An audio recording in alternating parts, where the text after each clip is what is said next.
So whenever it exploded, bomb went off in the house. Getting my pantyhose stuck on the escalator. But like, nah, it's not that. I'm like, I'm not letting you run me over. I'm not letting you decide for me.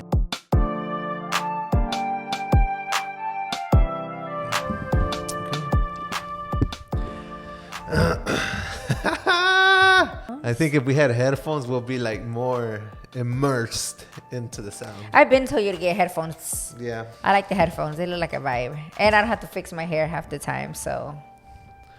But anyways, welcome back to another Cruda Realidad podcast, episode 62. What? You got it. You guys, we are in a whole new setup today. We finally finished remodeling the podcast room. And I know what you guys are probably thinking. It looks the same. Like, what you guys even do?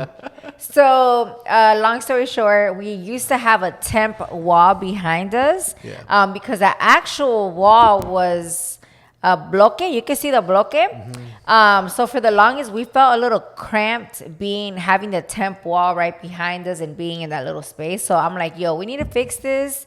And we need to fix it now. We actually had 2 windows back here too. Yeah. So we got it all done. We fixed it. It was supposed to be done in October. And I was counting. It took 13 weeks, 13 episodes since we last recorded here. 13. That's a lot. Yeah. That is a lot. Whose fault, Armando? I'm going to say it's mine.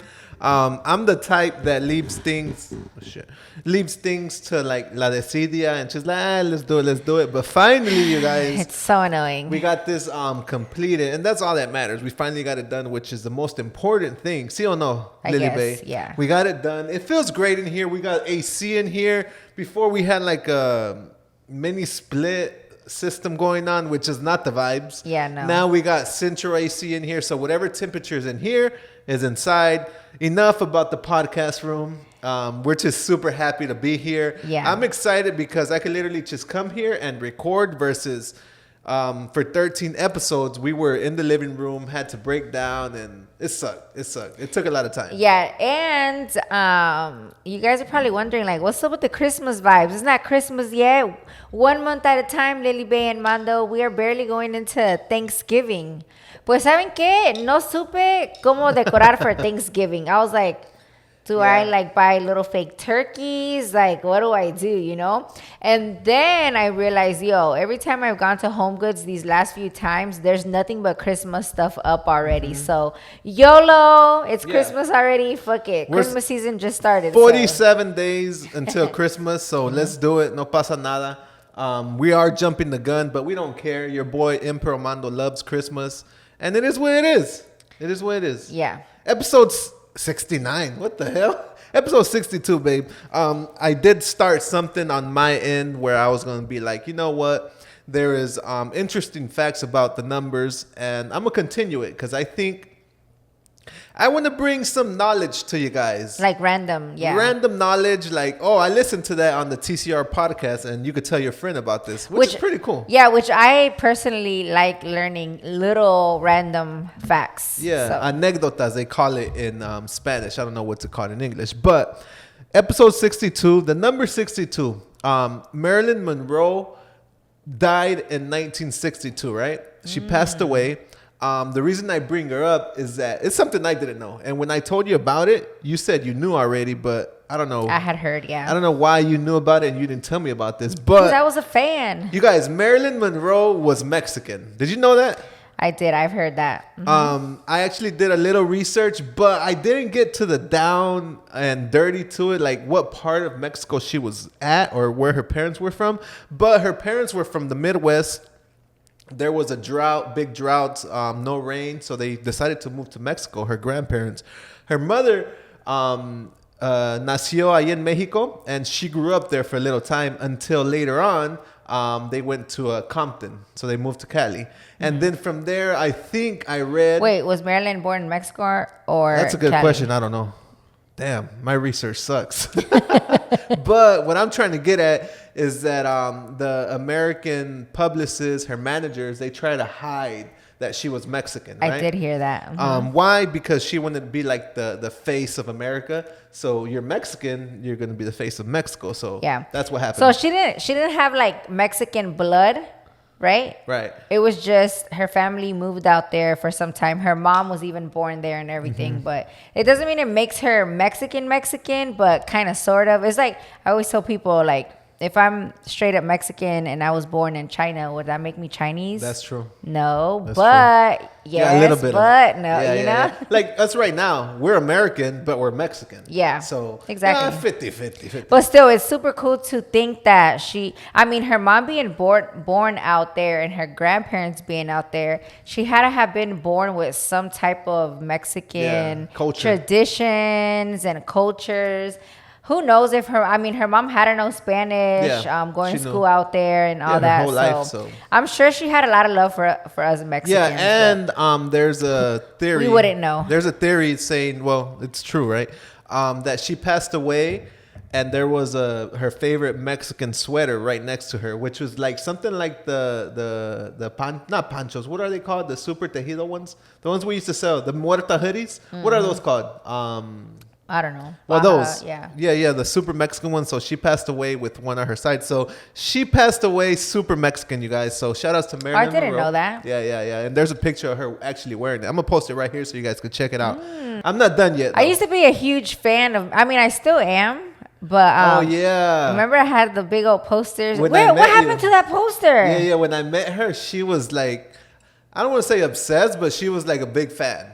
Right? Yeah. What happened to my poster, though? I don't know. Armando, did he throw it away? I know what you're talking about, but no, I did not throw it away. What the hell? I used to have a huge, like, Marilyn canvas, but it had, like, LED lights on it and everything. That was badass. Where'd you get that from?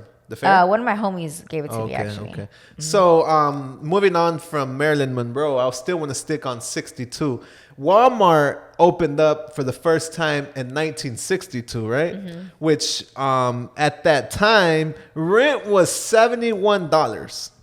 And rent was $71 and gas was 31 cents a gallon. Dang. Imagine that. Imagine the amount of road trips, the amount of places you could go with 31 cents per gallon. Yeah. I'll be running the streets, which the other day you did say, like, why don't people just cruise around?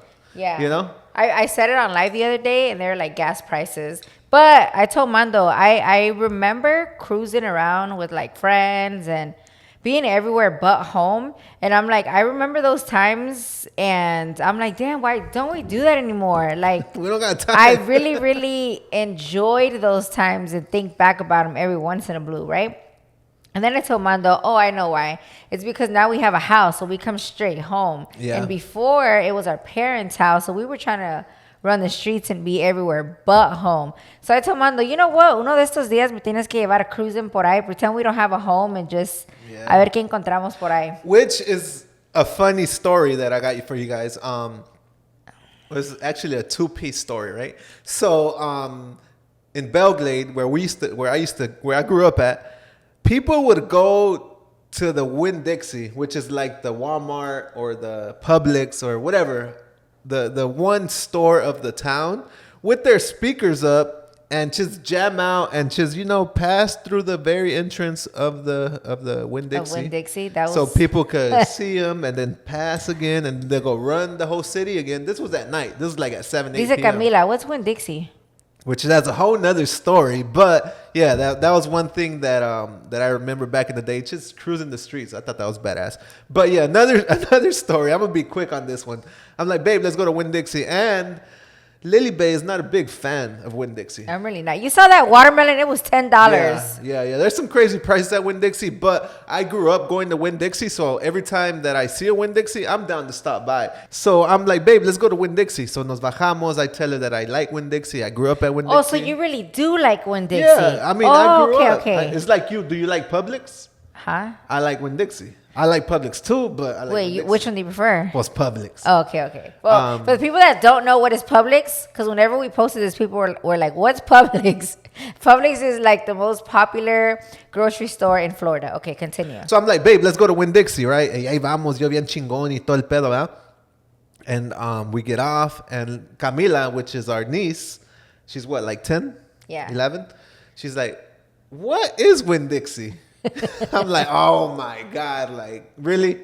No one knows what Winn-Dixie is? Is it I just knew me? what Winn-Dixie was, but I always saw it kind of like a, not that there's anything wrong, but like a smaller grocery store, like cheaper. like nothing there really that I need. Yeah, Just like yeah. a lot of canned foods that I don't eat, and you know, Yeah. like things like that. But again, I didn't grow up going to Winn-Dixie. That's why it's not like on my priority list to go. I've gone maybe like 2 times with Mando, 3, right? Like random. And the things that I have noticed that it is expensive, even though they say Publix is expensive. No, Winn-Dixie is expensive too. Yeah, they probably have some deals, but I don't see them. That fucking watermelon was $10. I don't know how we got into this Winn-Dixie talk, but I like Winn-Dixie, and we're going to keep going to Winn-Dixie. Está bien. But, all right, whatever, right? Let me finish the story, you guys.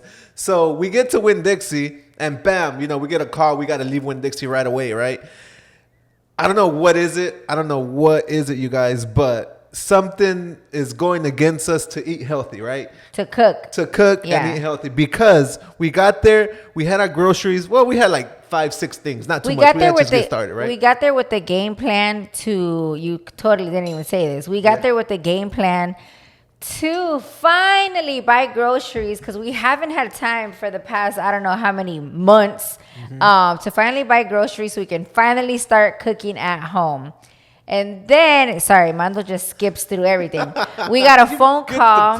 We got a phone call and we had to leave. Like, it was kind of an emergency. I had a little cousin, got in a car accident, so we had to go check on him. Whatever, right? Ended up leaving our groceries there and running out the door. By the way, my cousin is fine. He's fine. Nothing happened to him. The truck, on the other hand, done. Done, son. But continue. So then, my cousin comes into town, right? She's like, you guys never heard of this grocery delivery service? Because she went into our fridge and there was nothing in there but crickets. No había nada, right? Like always. And it's kind of shameful. I'm like, yo, there's not like a little bread or something for our guests. No había nada. If we're hungry, like even a snack, I have to Uber Eats it. Yeah. So she told us about this delivery service called Kroger, which pretty much you order today and you get it the next day. Which I thought was good. We were mind blown. Yeah, We're like the next day. Let's do it. Yeah, and then we still didn't order. It was your app wasn't working or something. So finally we ordered yesterday. I finally put a grocery order in, right? And Mando's like, ponlo pa que llegue a las 5 de la mañana because they offer that. And what happened? So I wake up, right, and I find the delivery outside. Sheesh. Let's go. I'm super a la mera happy. hora. A la mera hora. It's like 5, 6 o'clock. Llegó. And I'm still sleeping, by the way. Okay. Oh, Lily's in her first sleep by the time. She's probably got 1 hour of sleep at that point. Whatever, right? So I put the groceries inside. I see the eggs. I'm like, I'm going to cook you guys in a few. No se preocupen, chiquillos, right? So I get my pot. Aquí les va la buena historia. I get my pot. I turn on the burner, which we got a gas burner, right? And somehow I drop water onto the burner y se apagó, right? And then I'm like, you know what? Let me change the pot and use another burner, right? You following me? Mm-hmm. My dumbass left the gas, the first one, the gas, first burner on, and used this other one, right? I make my coffee. I then come back 5 minutes later to make my hard-boiled eggs, right? And I go to turn on the burner, the gas burner, and the biggest explosion of my life. Boom! My ear is still ringing. Yo, that shit woke me up. It's still hurting. It sounded like a bomb went off in the house. I kid you not that the whole house even shook. Yeah. And all I did was yell, "Bae!" Like, it woke me up out of my sleep, and I yelled, "Bae!" And he's like, all I hear him say is, we're good. And when he said we, I'm like, who the fuck is we? And what the hell are y'all doing in the house, right?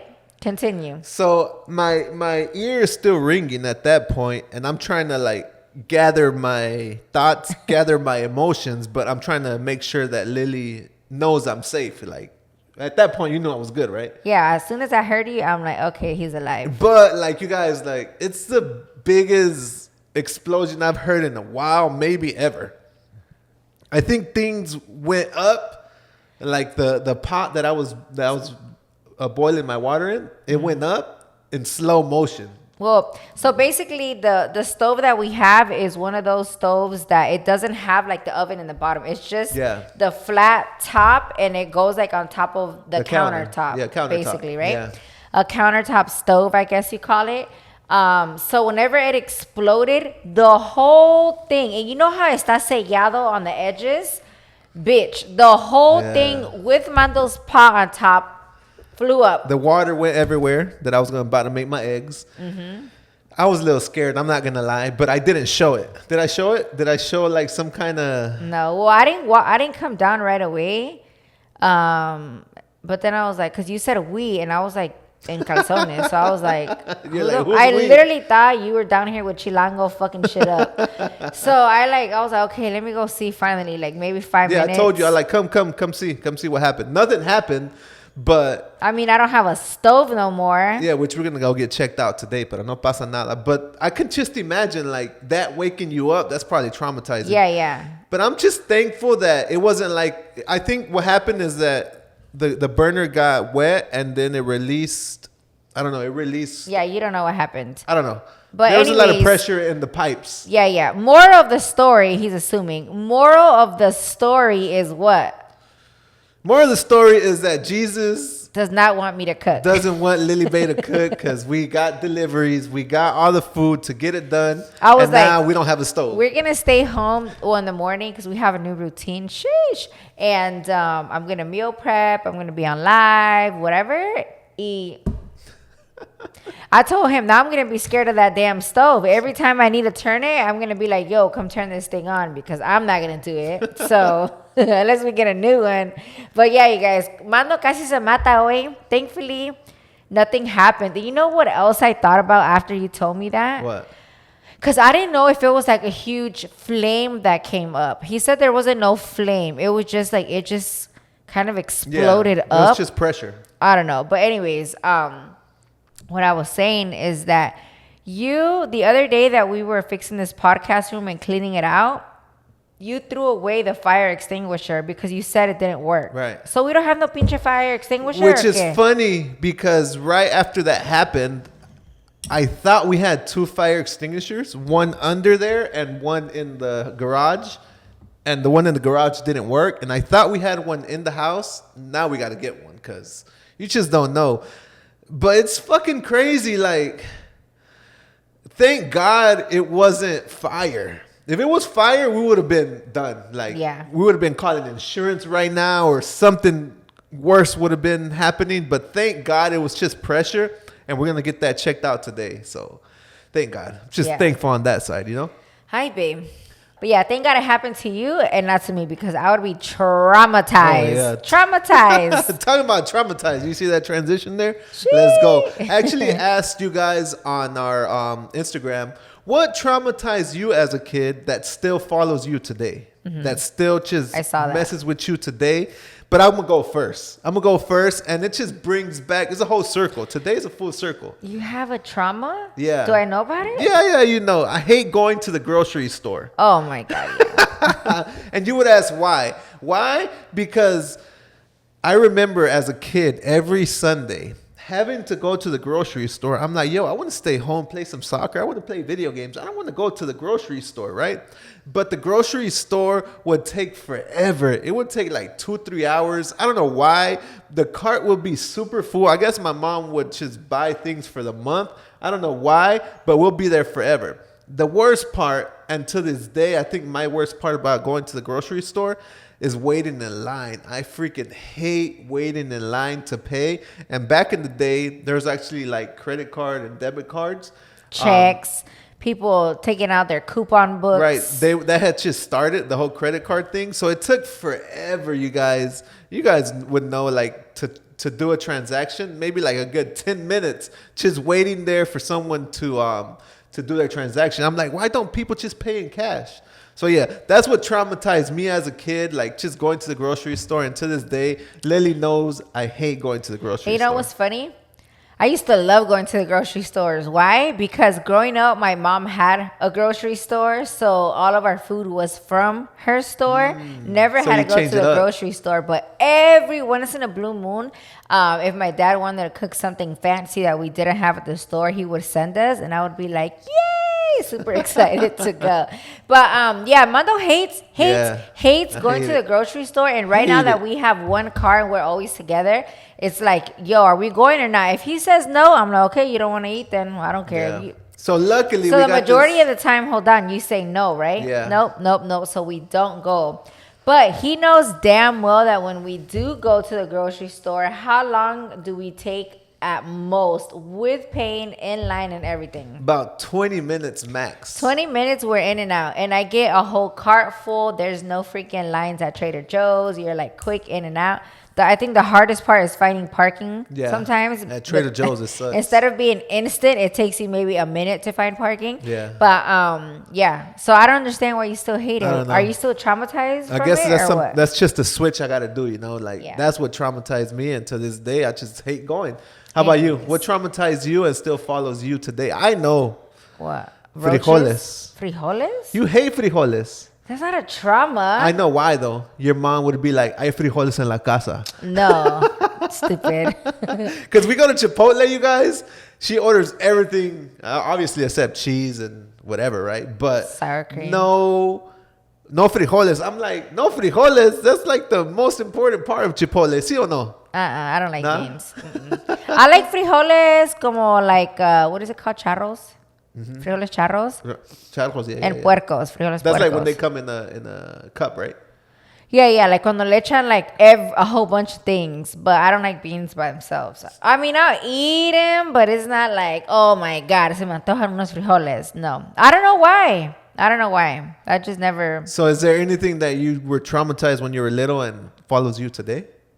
I don't think so. Nada. A roach? I mean, I'm super traumatized of roaches. You heard me right now fucking scream at the top of my lungs. There was a little roach like by me and bitch, I almost died. Was there a point in your young life that someone like threw you a roach or something that you got scared of, or what No, is it? I don't know. I think so in Florida, I don't see them anymore. Like literally that roach I saw earlier today was the first one that I've seen in probably like a year. I don't even know how long, right? But a lo que iba, I feel like growing up in West Tampa, it's an old neighborhood full of a lot of big old trees outside, and there used to be flying roaches. Like we throw outside parties, carne asada, and once Yeah. it gets dark, them roaches start coming out. And I want to say like one time I got chased by one or What the something. hell?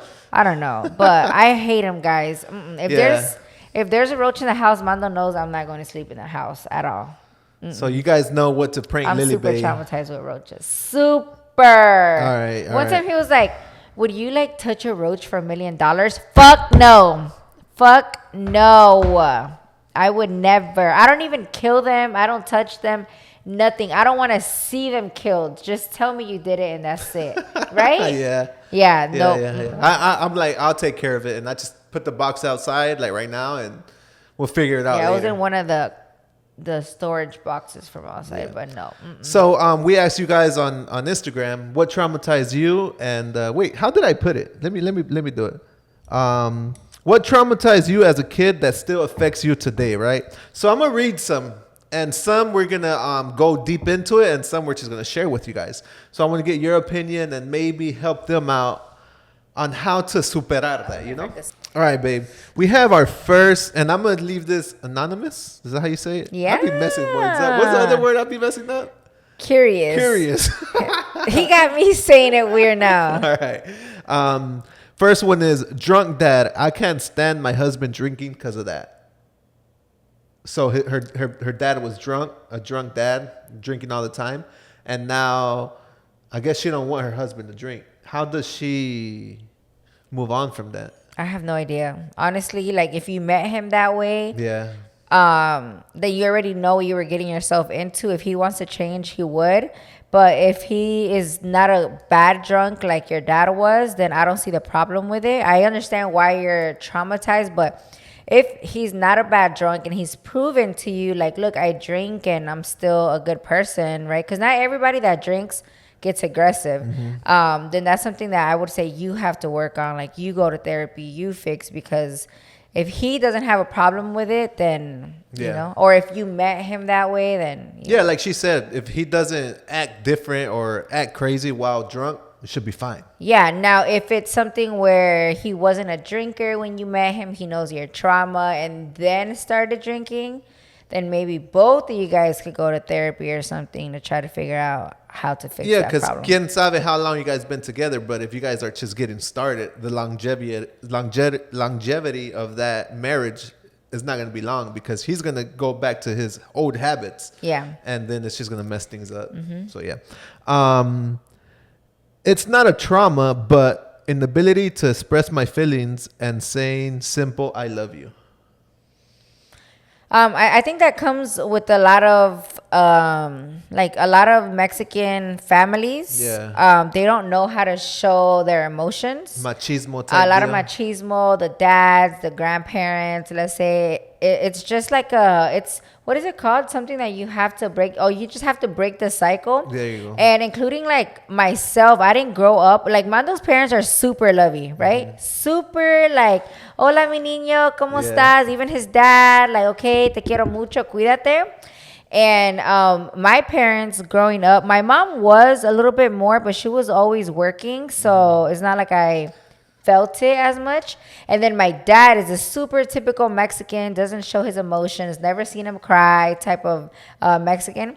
So yeah, growing up, I feel like I understand that, but I wanted to break that cycle. I was like, you know what? I don't want to wait until one day when he's no longer here, and I regret that I never told him or my mom like, oh, te quiero mucho, or oh, like hug them every once in a while. So I kind of started doing it like a playing around joke. So the way I started, I clearly remember one time my dad was washing dishes, and I literally told myself, just do it, just go do it. And I went and I hugged my dad from the back and I picked him up, and I was like, damn, you're getting heavy. So I kind of started like that, where it was like a playful way of starting to show more emotion, and instead of being like awkward, like hola pa, te quiero mucho, like that, like which would be weird, right? Yeah, I feel like just make it a little playful thing. And now like my dad knows, as soon as I see him, I'm gonna hug him, I'm gonna carry him, or my mom too, I'm gonna hug her, carry her. And now it's been years since I started that thing with my dad. I think I'm the only one that does it. I don't think my other siblings do. It's like hard love. Yeah, right? yeah. Hard it was love, tough love with them for love. sure. Yeah, tough love. So, I just one day realized I don't want to look back and be like, damn, I wish I was more showed, that I love them more. Emotion. So I just went for it. But I did it in a like playful way. So still to this day, I still do it in that way. But I'd rather do it that way than not do it at all and later on regret. Gotcha. Another one, which kind of follows what you're saying. Overly strict parents, not having a voice. So now I struggle with setting boundaries.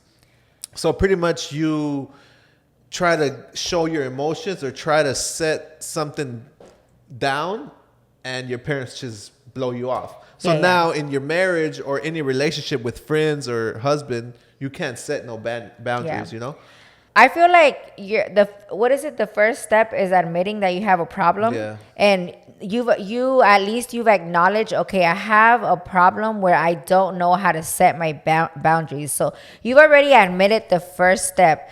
I would say that the second step would be trying to start setting boundaries, maybe nothing huge, maybe some with little things. Like if you have kids and you never say no to them, start learning how to say no. Or even if it's with your pets, with kids, and just little by little grow your boundaries more, if that makes any sense. Does that make sense? Yeah. Like it's like a muscle you got to keep working on. And put your foot down too. Like tell yourself, okay, this is the type of person I want to be, and make that happen. There's a lot of, I feel like you guys know I love quotes. Yeah. So I feel like for everything, there's a lot of things you could read online nowadays that help you with all these little struggles and help you overcome those things, so you can start, in your example, setting boundaries and putting your foot down. It's like they're gonna say, "Oh, bitch, you changed," but like, nah, it's not that. I'm like, bitch, I'm not letting you run me over. I'm not letting you decide for me. I'm deciding now,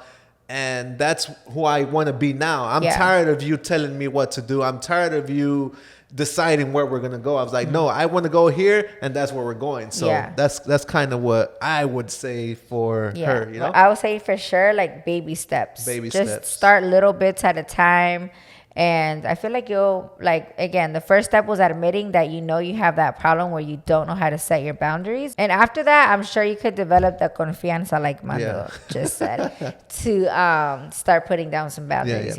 So, you guys, we have a ton more, but we got to take a break. Okay, but this one's funny. It says, "Hay frijoles en la casa" when we wanted to eat out, which to this day I still kind of use. This one's funny, but I'm gonna be quick because we gotta go on break. But like when we're with the kids, and I know I have food here, but they want to go either Chick-fil-A or they want to go somewhere. I'm like, no, there's food at the house. So now I'm not Armando, we never have food at the house. Now I'm not saying there's frijoles, but I'm saying there's food at the house. There's takis here, whatever. Yeah. But we'll be right back. We're actually announcing the SALUD giveaway after this, so stay tuned. Let's go.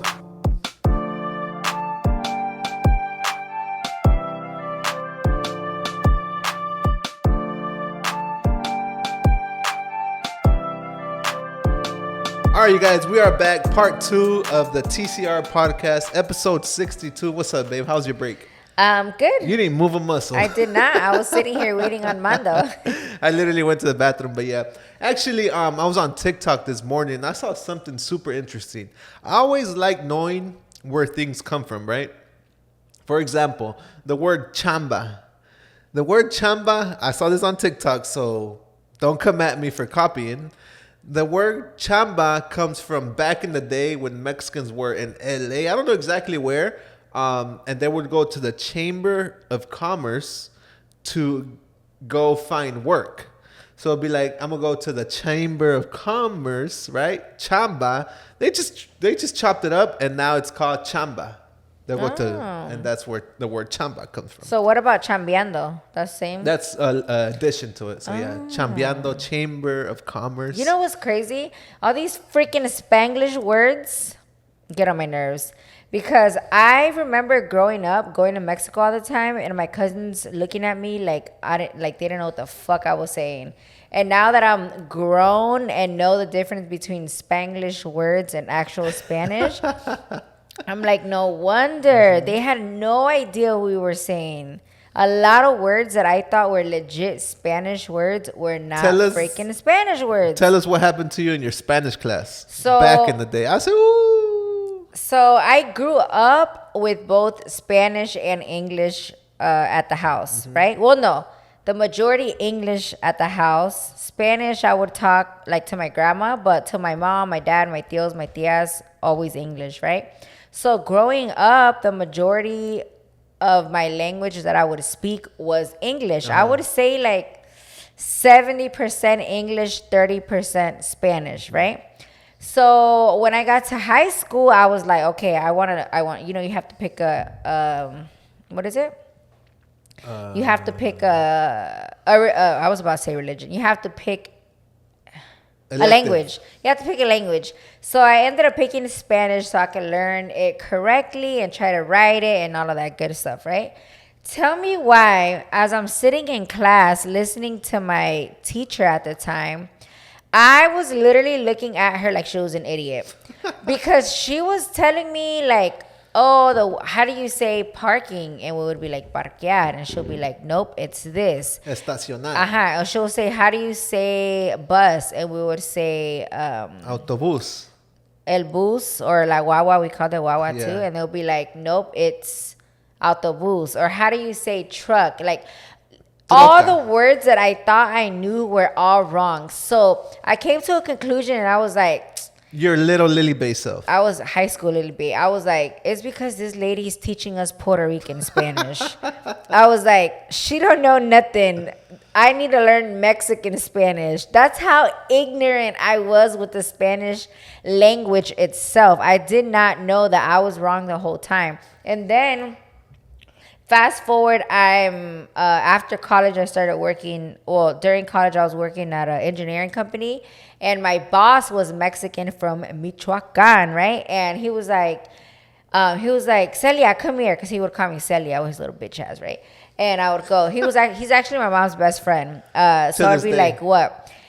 He's like, let me try to get you to understand how these are not Spanish words. And he sat me down and wrote down, like, parking for the Spanglish person, they made parquear.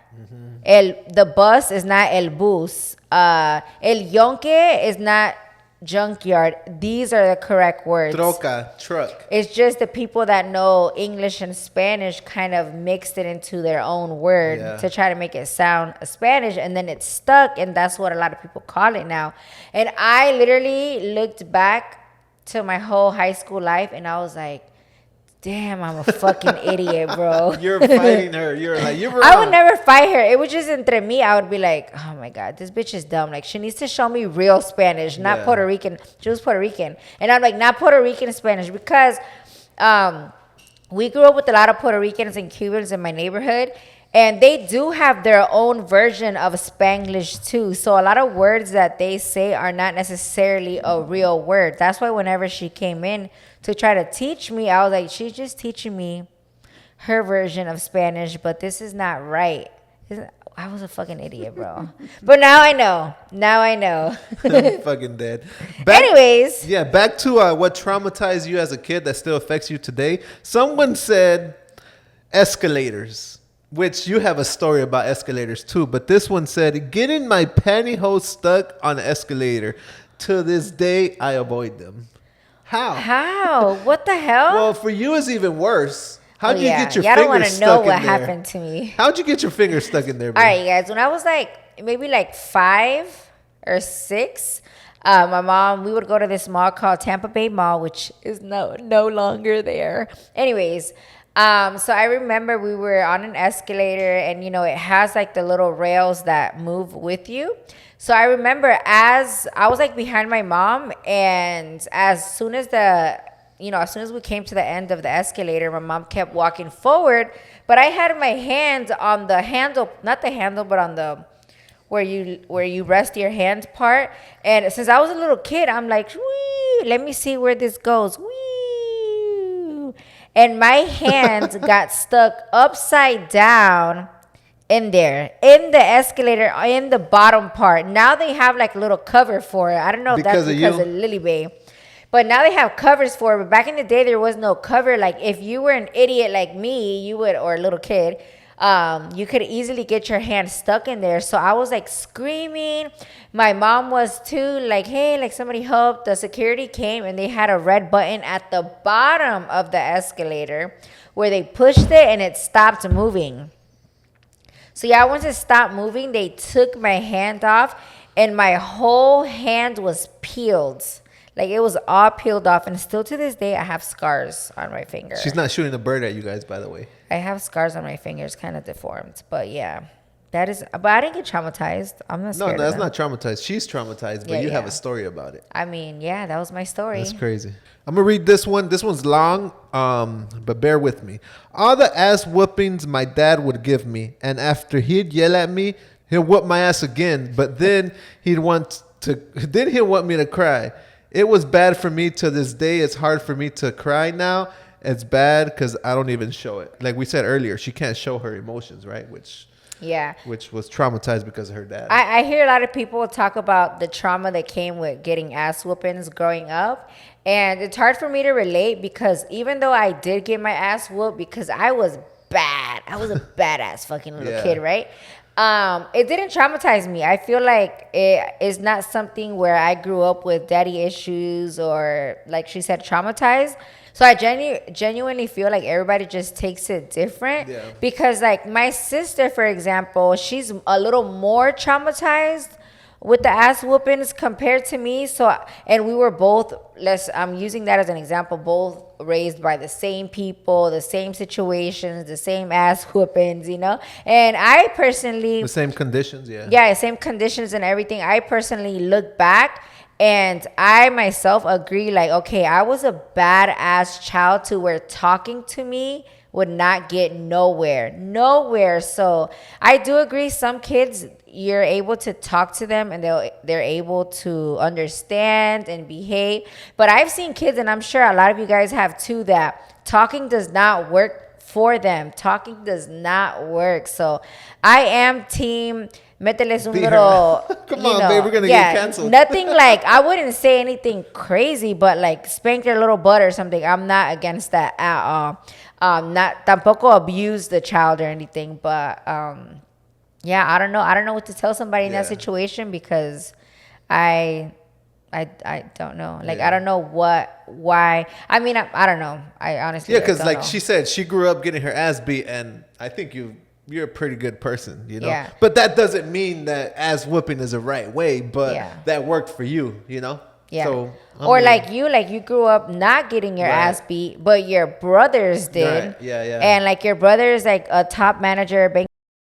Your sister has a good job too, you know. So I feel like everybody just takes that trauma, that you would call it, differently. Everybody just grows up and takes it differently, because my dad, I'm telling you guys, my mom never hit me, but my dad would beat my ass, bro.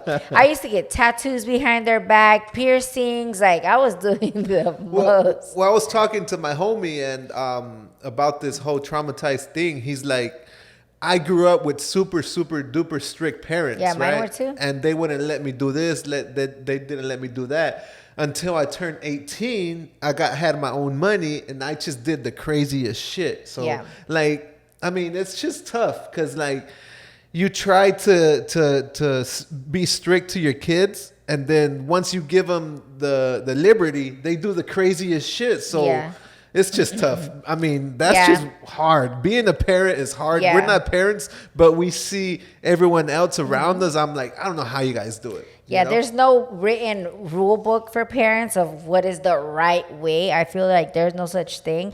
Every kid's going to be different. Every situation could be handled differently. So just do your best. And if you're traumatized from your past, seek therapy, seek guidance, help, whatever it is, from somebody. And just try your best to break those cycles and just be your best version of yourself and do the best you can. Yeah. You know? And to finish everything off, we're in the month of thankful, like to be thankful, you know, Thanksgiving, grateful.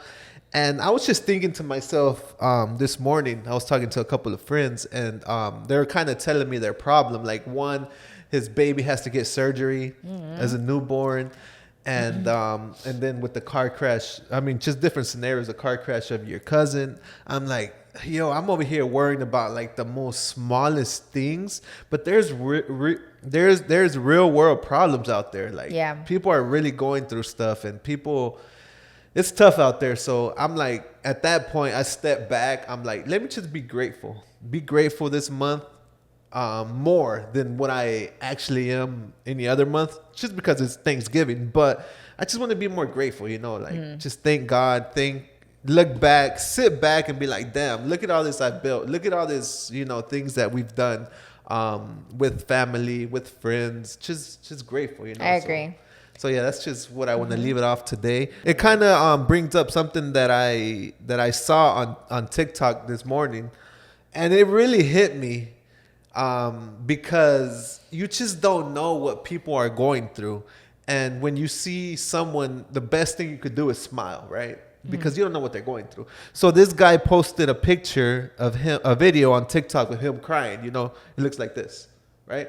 And he put in the text, muchos de nosotros estamos sufriendo detrás de puertas cerradas. Sé que comparto gran parte de mi vida aquí en TikTok, llena de oportunidades increíbles. Pero a veces una parte de nuestro viaje se ve así. No sabemos por qué, pero tengo la esperanza de que las cosas están sucediendo por alguna razón. Si actualmente estás pasando por algo, oro por nosotros. So pretty much it's like everyone is going through something. And he's saying that he's not only praying for himself, for things to get better, but for everyone else. So, you know, just wish the best and be thankful for what you have, you know? So we'll leave it at that. It's kind of like a different vibe. We just left it at today, but I totally agree. I always tell you that. Always try to look at the positive Yeah. as much as you can. Some days it's going to be harder than others, but there's always going to be a positive if you look for it and try not to dwell on the bad. Like, I'm speaking out of myself, but I know that there's people going through really hard times. yeah. So yeah, just always try your best to look at the positive, be positive, even through the hard times when it's hard to see those positives, and There be you grateful. go, guys. It's the grateful, thankful month. So just be thankful, thank people, be grateful for what you have, and we'll see you guys on episode 63. Bye.